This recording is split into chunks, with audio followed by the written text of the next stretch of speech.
할렐루야. 오늘은 로마서 13장 11절 이하에 있는 말씀을 통해서 영적 각성, 위대한 변화와 습관이란 제목으로 말씀을 나누기를 원합니다. 지금 이 때에 대해서 오늘 11절, 로마서 13장 11절에 있는 본문 말씀은 너희가 이 시기를 알거니와 이렇게 말씀하고 있는 것입니다. 시기의 때를 우리는 잘 분별해야 합니다. 지금이 어느 때인가? 지금이 우리가 서 있는 그 위치가 어느 장소와 어느 때에 살고 있는 것인가를 우리가 잘 깨달아야 되는데 바로 지금이 오늘 이 말씀을 통하여 자다가 깰 때가 되었다. 그러니 이제 우리의 구원이 처음 믿을 때보다도 가까이 왔다는 것입니다. 그래서 이제는 밤이 깊지만은 어두움이 있고 어려움이 있고 힘든 일이 있고 앞이 잘 보이지 않는 캄캄한 밤 같지만은 이제는 낮이 가까이 왔다. 새벽이 가까이 왔다는 거예요. 그래서 이제는 우리가 어두움의 일을 벗어버리자. 그리고 빛의 갑옷을 입자. 이렇게 성경은 말씀하고 있는 것입니다. 바로 지금의 때가 우리 대한민국이 얼마나 지금 어려움을 겪고 있지 않습니까? 이 세계에는 각종 이러한 전쟁과 전쟁 소문이 있고 우리나라도 핵의 위협 앞에 얼마나 위태로운 풍전등화 같은 세대에 살고 있냐 이겁니다. 하늘은 정치적으로 분열과 또 사회적인 불안과 세대 간의 그 갈등과 지역 간의 갈등과 또 정치적인 이념의 갈등과 이런 것으로 인하여 사회가 얼마나 극단으로 분열되고 있는 그러한 어려운 시기에 살고 있지 않는가 말이에요. 지금처럼 100년 역사를 통해서 오히려 6.25 전보다도 이러한 좌와 우의 그러한 이념 간의 갈등이 이처럼 심할 때는 없었다. 이렇게 우리의 부모 세대들이 말하는 것을 저는 알고 있습니다. 지금 그렇게 또 사회학자들이 말하고 있는 것입니다. 이러한 극단적인 분열과 서로 간의 참 질투와 서로 간의 이러한 화해와 용서함이 없는 극렬의 분열로 나가는 이러한 문제, 이것을 어떻게 우리가 해결해야 될 것인가? 또한 우리는 그리스도인으로서 우리 교회의 그 사회적인 인식의 추락, 왜 그렇게 되었는가? 교회가 또 세상 속에서 교회의 본질을 떠나지 아니했는가? 물질주의, 성공과 번영주의, 기복신앙, 또 윤리적인 타락, 이런 세속적인 가치관이 교회의 침투에 들어와서 교회에 만연하고 있다면은 세상에 있는 사람들이 교회를 어떻게 보겠느냐 이겁니다. 그래도 교회는 성결하고 정의롭고 공의로운 그런 하나님의 의가 나타나는 것이 교회가 당연히 취해야 될 태도인데 그러지 못하기 때문에 세상 사람들은 교회를 손가락질하고 무시하고 짓밟아버리고 마치 소금이 그 밖에 흩어져 있으면 그냥 소금을 밟아버리는 거 아니에요? 그와 마찬가지로 교회가 지금 매우 어려운 그러한 시기에 접해 있다는 것입니다. 이제는 한국교회 양적인 둔화를 성장의 둔화를 뿐만이 아니라 이제는 급격한 감소세, 코로나 이후에 성도 수가 급격하게 줄은 겁니다. 모이기를 폐하는 그런 습관이 도처에 생긴 겁니다. 분명히 하나님께서 예수님께서도 말씀하시고 하나님께서 말씀하시죠. 모이지 않는 자는 분열을 하는 자다 말이에요. 모임을 깨는 거예요. 이와 같이 이러한 교회 성장의 둔화, 코로나 이후에 이제는 유튜브나 인터넷 예배 이것이 마치 예배에 참여하는 것처럼 착각하는 이러한 경향이 교회 안에 생김으로 인해서 특히 청소년들이 교회에서 나오질 않고 사라지고 말고 이러한 그 극단적인 그러한 어둠의 때에 우리가 살고 있지 않는가, 이러한 생각이 들지 않을 수가 없습니다. 그래서 이제는 하나님께서 늘 하시던 대로 나라와 교회가 사회적으로, 또 교회가 세속적인 타락으로 인해서 교회가 능력을 상실할 때 하나님께서는 그때마다 하나님의 사람을 통해서 영적 각성을 일으키는 그러한 역사가 기독교 역사를 통해서 항상 있었던 겁니다, 여러분. 난세 때에 영웅이 나온다, 이런 말이 있지 않습니까? 예. 하나님의 선택한 사람들을 하나님께서 예비하시고 그 사람을 통해서 극적인 각성을 일으키는 그러한 운동이 일어나게 되는 그때가 바로 사회적으로 가장 어둡고 힘들고 말할 수 없는 분열이 있고 낙심하고 좌절하는 그러한 사람들이 사는 그때 일어난 것이에요, 여러분. 여러분, 교회사를 볼 때 사도 바울을 통해서 그 얼마나 그 유대인들이 로마의 압정하에서 시달리는 때 아닙니까? 그때 하나님께서는 사도 바울이라고 하는, 사울이라는 청년을 그 다메섹 도상에서 극적으로 예수님을 만나게 하시고 회심하여서 이제는 이방인의 사도로 전 세계의 복음의 출발이 생겨나는, 복음주의가 태어나는, 그래서 선교의 사역이 시작이 되는 그러한 시대를 열어서 유럽이 복음화가 됐고, 로마가 복음화가 되니까 로마가 점령한 나라가 복음이 됐고 복음화가 됐고, 그리고 또한 영국과 독일에서 엄청난 부흥이 일어났고, 그로 말미암아 문해부흥이 일어나고, 그러한 영국에서 독일에서 또한 미국으로 선교사를 파송하고 미국에 있는 그리스도인들이, 청교도들이 먼저 하나님의 주님의 몸된 교회를 세우고 미국이란 나라가 태어난 거 아닙니까? 이게 바로 하나님의 말씀 안에서 청교도들이 세운 나라가 미국 아니겠습니까? 그래서 미국을 하나님이 축복하셔서 세계 초강대국으로 이렇게 일으켜 세우는 그 역사가 미국 사람이 뭐 똑똑해서 그런 건 아니잖아요. 세계 각지에서 문화와 언어가 다른 사람들이 모여서 어떻게 그러한 나라가 형성이 됐느냐 이겁니다. 그러나 그 미국을 통해서 아펜젤러와 언더우드 선교사를 우리에게 보내시고, 그로 말미암아 우리 한국의 복음화가 시작이 된 거 아니겠습니까?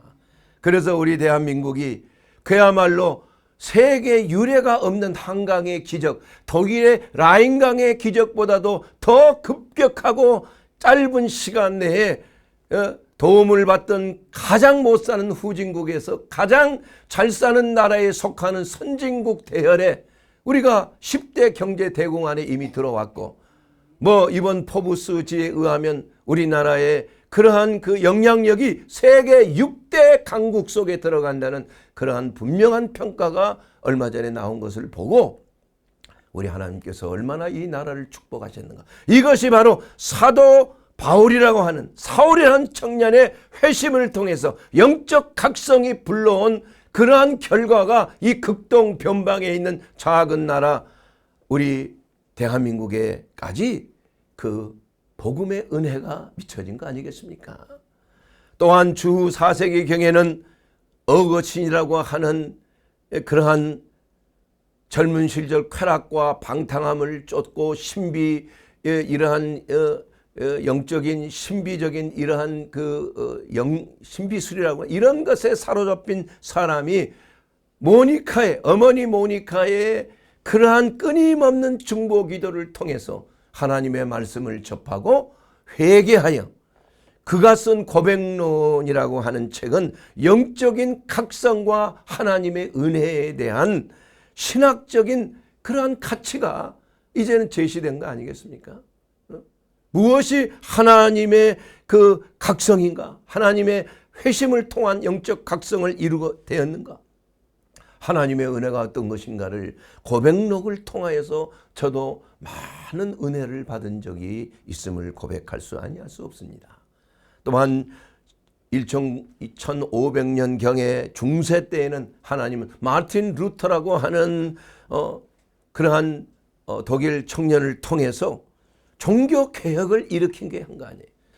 95개조의 반박문을 비텐베르크 성당에 붙이고 종교 개혁을 과감하게 시작을 한 것이 아니겠습니까, 여러분? 그가 그래서 이 종교 개혁의 5가지 슬로건이 있는데 그게 뭡니까? 솔라 스크립투라, 오직 성경으로. 그는 성경을 번역했잖아요. 그 당시에는 라틴어로만 된 성경이 그 성당에 딱 하나 이 쇠사슬에 묶여서 그 누가 읽을 수가 있겠어요? 이해도 못하고. 신부님들만 읽는 거 아니에요? 이해할 수 있는 거 아니에요?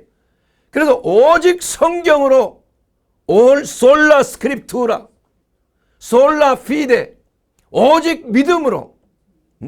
믿음으로 우리가 구원을 받는 것이 행함으로 구원받는 것은 아니라는 겁니다. 솔라 그라치아, 오직 하나님의 은혜로 말미암아 우리가 구원을 얻는가. 솔라 크리스투스, 오직 그리스도를 통해서, 오직 예수를 통해서 우리는 구원의 길로 갈 수가 있다는 주님의 대속의 은혜를 말하는 것이요. 5번째는 솔라 데오 글로리아, 바로 오직 하나님께 영광이라는 것이 이 5대 슬로건이 종교개혁의 5가지 표어가 된 것이에요. 예. 그래서 지금도 우리 복음주의를 믿는 그러한 믿음의 사람들은 이러한 5가지, 오직 성경의 말씀을 통해서, 오직 믿음을 통해서, 오직 은혜를 통해서, 오직 그리스도를 통해서, 오직 모든 영광 하나님께, 이것이 바로 우리의 신앙의 목표요, 또 우리의 신앙의 내용이 된다는 것입니다. 그래서 엄청난 그 부흥이 바로 영적 그 각성을 통한 종교개혁이 독일에서 일어나서 그것이 이제는 개신교의 모든 뿌리가 된 거 아니겠습니까? 그리고 20세기 초반에 와서는 바로 산업혁명 이후에 수많은 노동자들이 실직을 하고 낙심하고 좌절하고 자본가들에 의해서 노동 착취를 당하고 그야말로 말할 수 없는 가난과 말할 수 없는 그러한 낙심 좌절로 말미암아 알코올 중독자가 막 영국에서 막 노숙자들이 그냥 널려있다게 되는 거예요. 교회는 능력을 상실하고 말았습니다. 교권주의에 사로잡히고 말았다. 그래서 그러한 절망 가운데 영국의 웨일즈에 있는 그러한 젊은 탄광의 광부인 이반 로버츠가 친구들과 함께 기도회를 결성하면서 거기서 바로 웨일즈의 부흥이라는 놀라운 각성운동의 역사가 시작이 된 거 아니에요? 그래서 1년 만에 수만 명이 예수 믿고 회개하고 거듭나는 그런 역사가 시작이 되고 급기야는 수십만 수백만 명이 다 주께로 돌아온 일이 생겼다. 그거로 말미암아 술집이 문을 닫고 도박장과 게임장, 경마장이 문을 닫아버려요. 그러다 보니까 범죄율이 떨어지니까 아니 경찰서가 할 일이 없어지는 겁니다. 유치장이 텅텅 비니까. 그래서 경찰들이 폴리스들이 합창단을 조직해서 순회 공연을 다니는 계기가 생겼다는 그러한 확실한 그러한 이야기가 전해지고 있는 것입니다. 이와 같이 이러한 웨일즈의 부흥이 1900 초에 일어났 1905년도인가 이것이 바로 그 부흥에 참여했던 선교사님 존스턴 선교사님이란 분이 한국에 참여했다. 한국의 평양의 장대현 교회하고 함흥에 있는 교회에 참여해서 웨일즈에 일어났던 부흥의 역사를 간증하게 됨으로 말미암아 그 불씨가 던져진 거 아니에요. 그래서 유명한 평양의 장대현 교회 그 길선주 장로님과 또한 하디 선교사의 그러한 철저한 회개,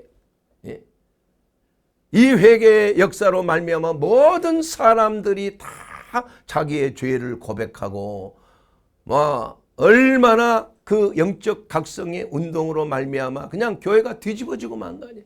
다 떼굴떼굴 굴르고 통곡하고 자복하고 어떻게 해야 우리가 이 지옥불의 이 저주에서 구원을 받을 수가 있을까? 하나님 용서해 주시옵소서.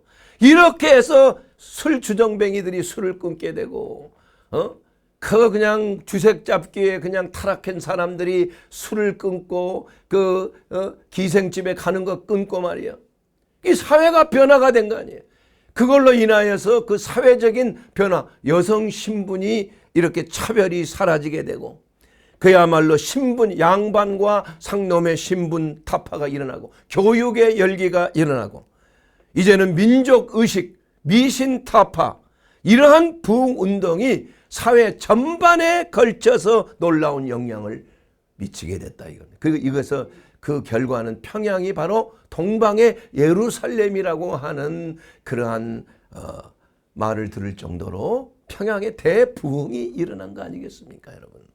그러면 하나님께서 영적 각성을 일으킬 때에 어떤 역사가 우리 가운데 일어나게 될 것인가? 여기에 대해서 오늘 말씀을 나누고 바로 영적 각성이 위대한 변화를 일으키고 위대한 습관을 우리의 삶 속에 나타나게 하는 그런 말미암아 우리나라가 극적으로 변화되는 하나님의 개입이 있어야 된다는 사실을 저는 강조하고 있는 것입니다. 사랑하는 여러분, 이것은 어떠한 이념을 통해서 각성이 일어나는 거 아니잖아요. 어떠한 심리적인 최면수를 통해서 나타나는 것도 아니지 않습니까? 어떠한 종교적인 어떠한 의식을 통해서 영적 각성이 일어나는 게 아니잖아요. 하나님께서 지금까지 역사를 통해서 수많은 사도 바울과 이 마틴 루터와 이반 로버츠와 이러한 미국의 대각성은 조나단 에드워즈와 이러한 조지 휘필드 같은 이러한 찰스 피니어 같은 이러한 영적 각성자를 통해서 나라를 구한 것처럼 우리나라도 이제는 영적 각성의 때가 왔다는 거야. 이제는 잠을 자다가 깰 때가 벌써 되었나니 이제는 빛의 갑옷을 입을 때가 됐어요. 육신의 모든 겉옷을 벗어버려야 되는 것입니다. 이것이 바로 영적 각성이 일어날 때 첫째, 우리 자신에 대한 바른 인식을 우리는 하게 되는 거예요. 깨달음이 오는 것입니다. 깨달음. 그래서 그 깨달음을 통해서 회심이라고 하는 그러한 삶이 변화를 받는 거예요. 위대한 변화가 일어나는 것입니다. 그렇게 됨으로 말미암아 이제는 내가 잘못 삶을 살았구나. 내가 원하는 것이 이것이 아니구나. 이것을 깨닫게 하는 것입니다. 진리의 성령께서 빛을 비추면 그 사람의 영에 하나님의 진리의 빛이 비춤으로 말미암아 자기 자신의 추함과 잘못된 것과 왜곡된 인식과 이러한 삶의 잘못된 패턴을 깨닫게 한다, 보게 한다는 것입니다. 그래서 거꾸러지게 하는 거예요. 그래서 성령이 임하면 각성이 일어나는 것입니다. 회개가 없는 성령의 역사는 다 이것은 거짓된 것이에요. 왜냐하면 회개 없이 변화가 있을 수가 없기 때문인 것입니다. 그러므로 성령이 역사하면은 우리에게 그 성령의 진리의 빛을 발하게 함을 통하여 우리의 삶의 거짓된 생각의 주입을 통해 일어나는 이러한 모든 것들을 깨닫게 되고 그로 말미암아 잘못된 생각을 받아들여서 잘못된 이념이 생긴 것들, 잘못된 철학으로 내 주관이 생긴 것들이 이제는 흐트러지고 변화가 일어나고 새로운 패턴의 습관이 우리의 삶 속에 자리 잡게 된다는 것입니다. 사랑하는 여러분, 잘못된 생각이 우리 가운데 자리 잡게 되면은 전두엽의 기능이 마비되는 겁니다. 잘못된 생각이 그 우리의 뇌를 주관하기 때문에 그런 거예요. 그래서 가스라이팅이라고 하는 이러한 그 정신조전술을 통해서 그 사람이 그 오염인 사실은 우리 모두가 인류의 모두가 마귀의 가스라이팅에 의해서 노예화된 거 아니겠습니까? 첫째는 의심이에요. 하나님이 그 선악과 먹지 말라고 하더냐? 먹으면 죽는다고 그랬는데 아니야. 죽지 않아. 의심하게 하는 것이. 너희가 이거 먹으면은 선과 악을 판단하여 하나님처럼 되는 거야.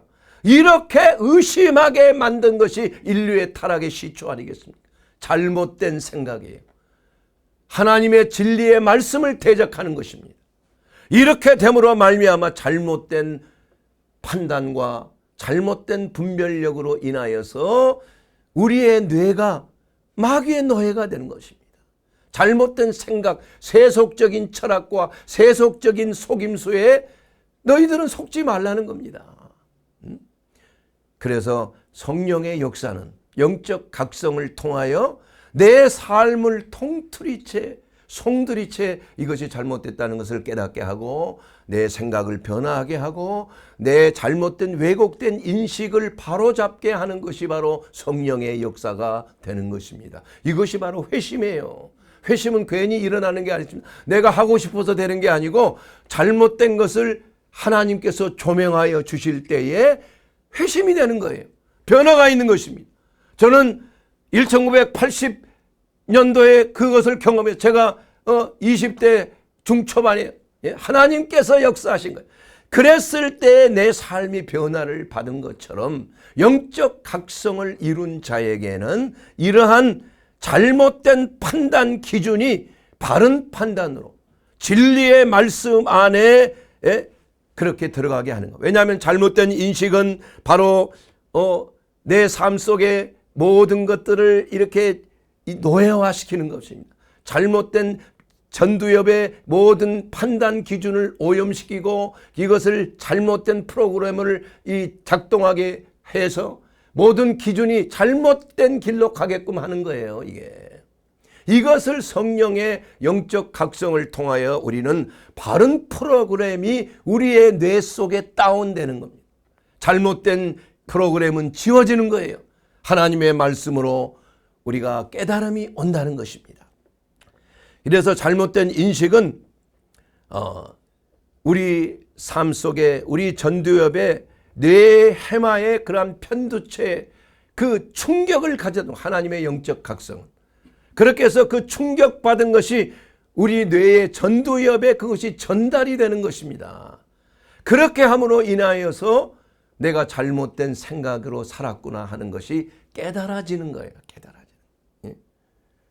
그리고 이러한 잘못된 분별력에서 바른 분별력으로 판단 기준이 바로 세워지는 것이 바로 회심의 길로 나아가는 것입니다. 우리는 이것을 매일매일 우리의 삶 속에 우리는 경험을 하고 있는 것입니다. 여러분, 잘못된 이념은 잘못된 생각은 잘못된 이념을 가지게 잘못된 사상을 가지고 합니다. 세상적인 사상이에요. 사상이라는 게 뭡니까? 자기 자신의 생각의 다발이에요. 그래서 어떻게 일을 해결해야 될지 그 자기의 생각을 통해서 모든 것을 판단하고 또 나아가게 분별하게 하는 그러한 기준이 되는 것입니다. 그래서 사상이 중요한 거예요. 그래서 하나님의 말씀은 너희는 세상의 철학과 세상의 흐름을 쫓지 말라 그랬잖아요.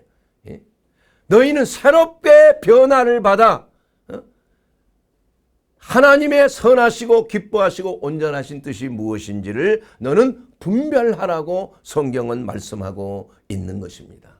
그렇지 아니하면 우리의 삶 속에 죄와 사망의 법이라고 하는 그러한 하나님의 말씀에 어긋나는 모든 생각과 태도는 스트레스를 만드는 거예요. 압박을 주는 것입니다. 이 마귀의 역사는 바로 속임수를 통해서 사람에게 잘못된 생각을 집어넣어 주어서 그 사람을 노예화시키는 거 아니에요. 사탄이 가룟 유다에게 예수님을 팔 생각을 집어넣었다 이겁니다. 그렇게 해서 그 생각이 들어가니까 예수님을 은 30냥에 팔아버린 거 아니에요. 나중에 그걸 깨닫고 잘못된 것을 깨달았지만 더 이상 이미 때가 늦어버리고 만 거예요. 회심이 되지를 않는 것입니다. 여러분. 뉘우침만 있을 뿐이에요. 그렇게 해서 비참한 결말을 가져오게 된 것 아니겠습니까? 이와 같이 이러한 잘못된 인식은 스트레스를 만들어주는 거예요. 그 스트레스가 우리의 삶 속에 들어가게 되면은 정신적인 에너지가 과소비 되는 거예요. 너무 에너지 때문에 불안증이 오고 염려가 오고 우울증이 오고 그야말로 사람이 낙심하고 좌절하게 되는 거예요. 그렇게 함으로 말미암아 그 사람의 모든 인생의 항로가 멸망의 길로 갈 수밖에 없는 것이 바로 첫째는 의심과 그 다음에 이것을 의심을 받아들이게 되면 잘못된 거짓말을 받아들이게 되고 그 거짓말을 받아들이게 되면은 그 사람이 그 거짓말이 주는 잠깐의 쾌락에 중독이 되는 겁니다. 마비가 되는 거예요. 그 마비가 되면은 이제는 그 중독을 통해서 그 사람을 노예화시키는 거예요.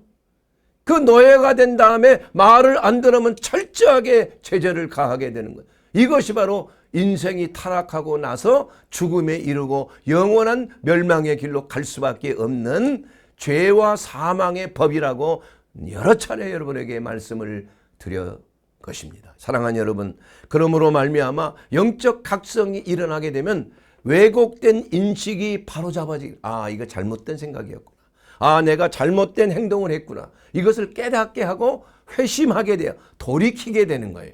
이것이 바로 회심의 역사예요. 두 번째로는 하나님의 말씀을 통해서 마음을 새롭게 하는 것입니다. 마음이 새로워져야 돼요.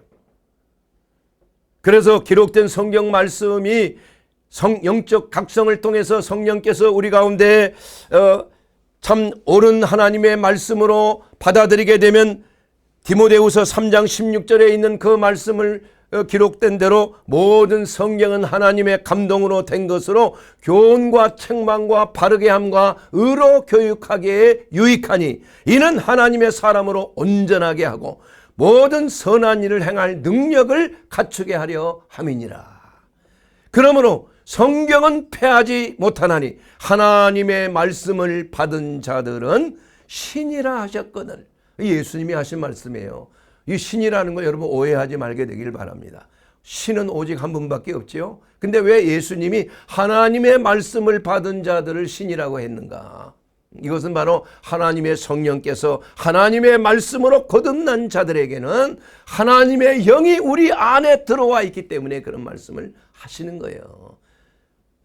믿는 자, 그 이름을 믿는 자들에게는 하나님의 자녀가 되는 권세를 우리에게 주셨다. 하나님의 자녀라 이겁니다.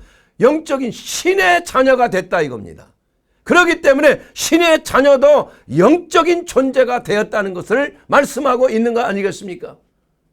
그러므로 사랑하는 여러분, 이와 같이 하나님의 말씀이 우리 안에 들어오게 되면은 하나님의 영이 우리의 삶을 다스려야 되고 영적 각성을 일으키게 되려 우리의 삶이 새롭게 변화를 받게 되는 것입니다. 세 번째로 영적 각성은 이젠 변화뿐만이 아니라 이제는 바른 습관이 생기게 하는 것입니다. 여러분, 영적 각성이 일어나면 첫 번째 나타나는 현상이 우리의 감정뇌인 해마에, 편도체라고 하는 그 해마에 있는 편도체가 엄청난 충격을 받아요. 이것이 충격요법이라고 한번 말씀드린 적이 있습니다. 이러한 충격에 따르면 두렵고 떨리는 역사가 일어나는데 이러한 충격이 과연 왜 오는 것인가? 이것을 우리의 전두엽에다가 전송을 하는 겁니다. 우리 뇌 앞에 있는 전두엽이에요. 전두엽. 여기에서 모든 것을 판단하고 분별하는 그러한 이성뇌가 우리의 전두엽 아니겠습니까? 그래서 이것은 하나님의 뜻을 우리가 몰랐기 때문에 진리의 말씀 안에서 내 삶이 변화를 받아야 된다는 철저한 분별력이 우리의 전두엽을 통하여 생겨나게 되는 것입니다, 여러분.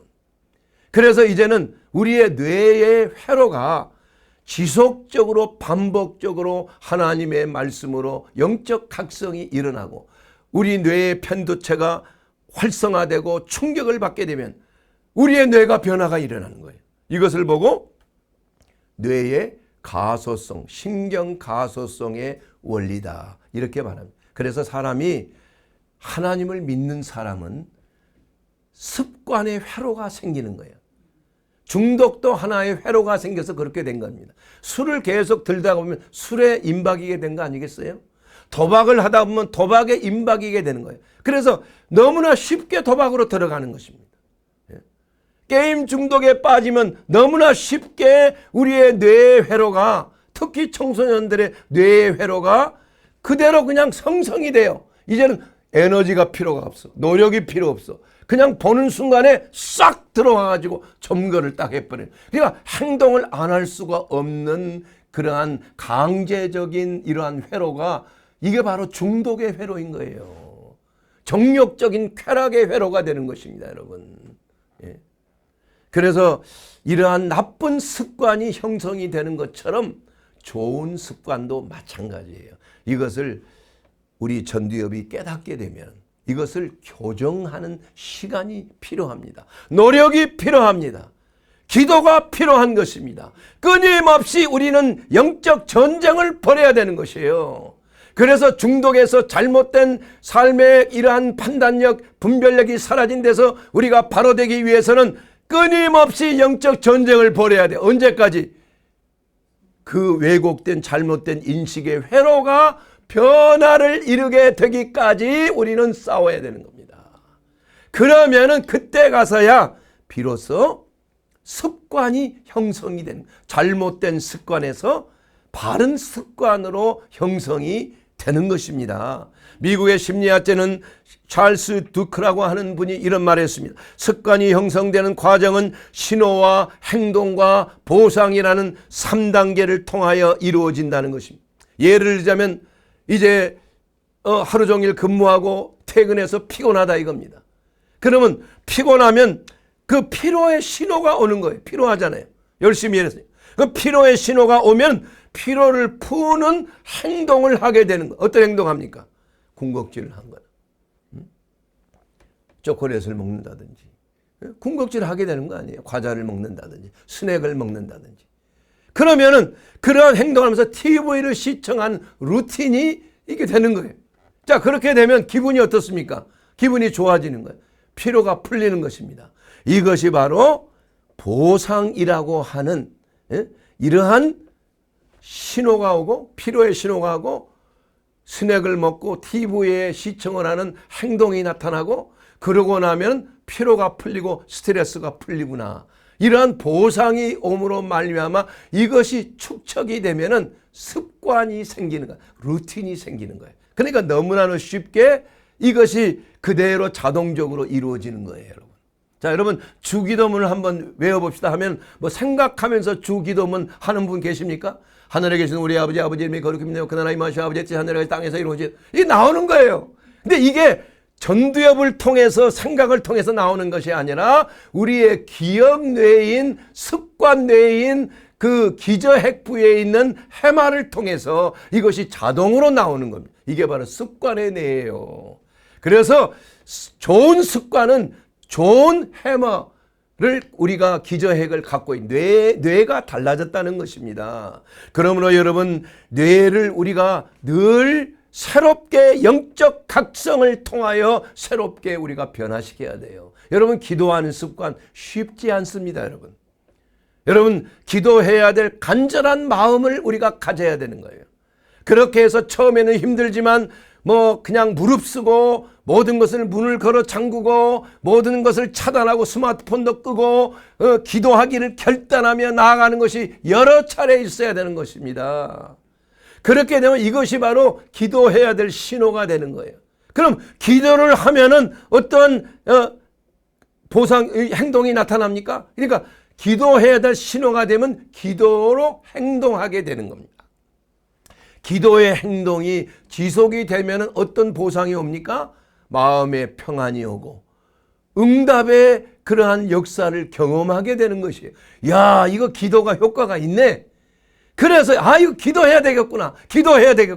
자꾸 이게 보상 현상으로 기도하게 되는 신호가 오고 행동이 나타나고 그 다음에 보상으로 놀라운 내 삶이 기도를 통한 응답으로 변화를 일으키는 좋은 습관이 나타나게 된다 이겁니다.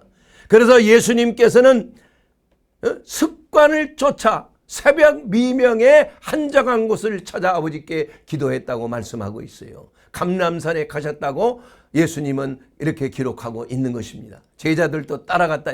여러분 뭐를 따라서? 습관을 따라서 기도하고 습관을 따라서 말씀 보고 습관을 따라서 전도하고 습관을 따라서 선한 일을 행하는 그러한 그리스도인이 되기를 주의 이름으로 축원합니다.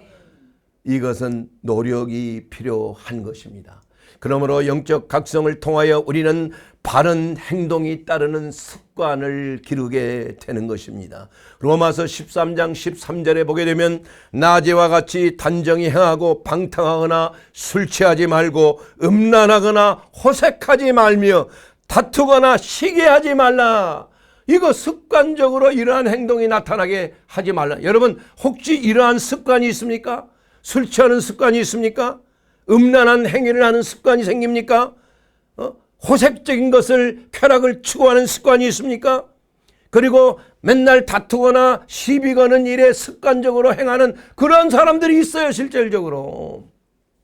그렇다면 우리가 그것을 끊어야 되는 것입니다. 결단해야 돼요. 영적 각성을 통하여 하나님의 말씀에 접하여 이것은 하나님이 기뻐하지 않는 것이나 이렇게 하여 의도적으로 하나님의 말씀에 순종하고 복종하게 되기를 주의 이름으로 축원합니다. 이것을 한 번, 두 번 복종하는 것이 아니라 66번 복종할 때 비로소 쉽게 회로가 생기는 거예요. 습관을 쫓아서 어렵지 않게 기도하게 되는 것입니다. 습관을 쫓아서 어렵지 않게 절제하게 되는 것입니다. 습관을 쫓아서 어렵지 않게 하나님의 뜻을 선한 일을 행하게 되는 줄로 믿습니다. 여러분 시간이 걸립니다. 노력이 필요합니다. 결단이 필요한 것이에요. 십자가의 역사가 여러분의 삶 속에 나타나야 되는 것입니다. 이것은 바로 하나님의 말씀에 임하심으로 성령께서 우리 안에 영적 각성을 통하여 우리의 삶의 변화를 원한다는 신호가 우리 가운데 올 때, 지금 바로 영적인 각성의 신호가 우리의 삶 속에 나타날 때 우리는 결단해야 되는 것입니다. 아버지 하나님, 이제 내가 결단할 때가 되었습니다. 이제는 기도할 때가 되었습니다. 이제는 술을 끊을 때가 됐습니다. 이제는 쾌락을 쫓을 때가 됐습니다. 이제는 유튜브나 이런 스마트폰에 내가 중독되지 끊을 때가 됐습니다. 이러한 금식과 미디어 금식과 이러한 절제를 통하여 우리의 삶이 새롭게 변화를 받아야 됩니다. 그러므로 말미암아 습관이 우리 가운데 생기게 되는 것이에요. 사랑하는 여러분, 하나님께서는 우리에게 새로운 일을 행하기를 원하십니다. 이사야서 43장 18절 이하에 보면 너희는 이전 일을 기억하며 이제는 옛날 일을 생각하지 말라는 것입니다. 보라 내가 새 일을 행하리니 이제 나타낼 것이니라. 너희가 그것을 알지 못하겠느냐? 반드시 내가 광야의 길을 사막의 강을 내리라. 이 나라를 치유하고 이 민족의 분열을 치유할 수 있는 길은 유일하게 단 한 가지밖에 소망이 없습니다. 이것은 바로 영적 각성을 통하여 내 잘못된 인식의 왜곡에서 우리는 바로 잡아야 되는 것입니다. 하나님의 선하신 뜻을 분별해야 되는 것입니다. 하나님의 온전하신 뜻을 분별해야 되는 것입니다. 그러므로 무엇이든지 옳고 무엇이든지 바르고 무엇이든지 성결하고 무엇이든지 정결하고 무엇이든지 사랑할 만하고 무엇이든지 깨끗하고 무슨 칭찬이 있든지 무슨 기림이 있든지 이런 것들을 생각하라. 이것을 지속적으로 생각하고 또 생각하고 생각이 행동을 낳고 행동이 변화와 습관을 낳는 줄로 믿습니다. 오늘 이때가 바로 영적 각성이 이루어질 때입니다. 바른 변화와 갱신의 역사가 바로 성령의 역사를 통해서 영적 대각성이 우리 대한민국, 우리나라 사랑하는 교회 위에 성령의 바람이 불어닥칠 때 우리는 영적으로 깨어나게 되는 것입니다. 바른 인식으로 새롭게 변화를 받고 우리의 감정내가 충격을 받고 우리의 전두엽은 새로운 이성으로 분별력을 가지고 하나님의 바른 뜻을 분별하고 하나님의 뜻에 순종하는 결단을 하게 되는 줄로 믿습니다. 정욕적인 습관이 절제와 인내의 습관으로 변화됩니다. 불안과 염려의 습관이 기도와 믿음의 습관으로 바뀝니다. 중독적인 쾌락과 중독적인 중독의 역사가 바로 자유와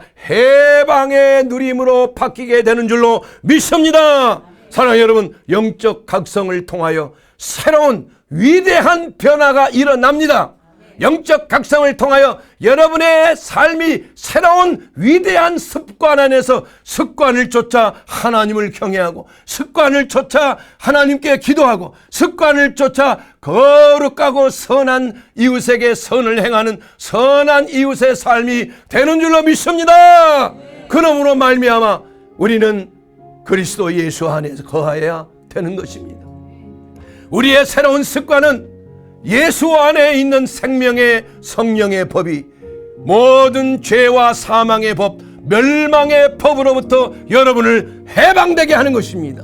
여러분, 오늘도 거룩한 습관이 하나님의 영적 각성을 통해서 우리의 조국 대한민국, 바로 어떤 나라입니까? 바로 샤론의 꽃, 무궁화의 나라 아닙니까? 여러분, 무궁화는 샤론의 꽃과 학명이 같은 것입니다. 히비스쿠스, 시리아쿠스, 바로 예수 그리스도의 꽃인 것입니다. 우리 대한민국 하나님께서 사랑하고 만세전부터 택정하여 그리스도의 꽃인 무궁화가 우리 민족의 국화가 아니겠습니까? 그러므로 우리에게 새길, 이제는 좌로나 우로나 치우치지 말고 우리 하나님 주신 표대를 향하여 우리 민족에게 주신 하나님을 경외하고 이웃을 내 자신과 같이 사랑하는 경천 애인의 홍익인간의 삶을 만세전부터 우리 하나님께서 우리 민족 고조선부터 우리 민족에게 주신 사상인 것입니다. 사랑하는 여러분, 이제는 세상을 향하여 동방의 빛을 발할 때가 왔습니다. 이것이 바로 우리 민족이 깨어날 영적 각성의 대변혁과 대습관이 바로 이 민족을 마지막 때에 일어세워 동방의 빛으로 세계의 영적 리더국으로서 이 대한민국이 일어서게 될 줄로 믿습니다. 지금 어려운 때, 지금 절망의 때, 지금 말할 수 없는 불안과 초조와 분열의 때이지만 그러나 걱정하지 마세요. 우리 하나님은 우리 민족을 사랑하시고 여러분을 사랑하십니다. 그러므로 예수 그리스도가 우리의 길이요 진리요 생명이요 영원한 천성을 향하여 새로운 길을 우리에게 열어주심으로 이 민족이 평양의 대예루살렘, 평양의 예루살렘이, 이 민족의 조국이 바로 동방의 예루살렘이 될 것입니다. 이것이 바로 민족의 복음화의 사명인 것입니다. 마지막 때에 우리 민족을 들어 하나님이 쓰십니다. 이 민족이 주 예수 그리스도 안에서 모두가 영적 대각성이 일어날지어다. 예수의 이름으로 축원합니다.